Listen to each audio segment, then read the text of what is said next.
Gotta see this, the Digital Guard Dawg.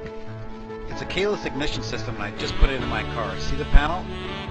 Yeah, let's zoom in. It's just a push button.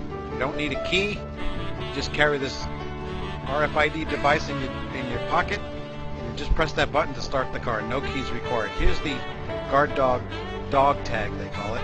Without the dog tag, the car won't start. Let's see how it works. See?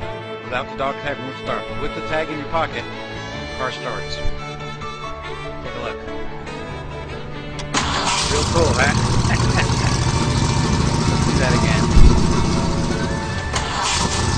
Yep, it's a cake. Real happy with the product. Thanks so much, Digital Guard Dawg. Here I am, taking the car out for a spin. Dog tag's in my pocket. Press the button and I'm off. Okay. Nice product. Thanks, Digital Guard Dawg.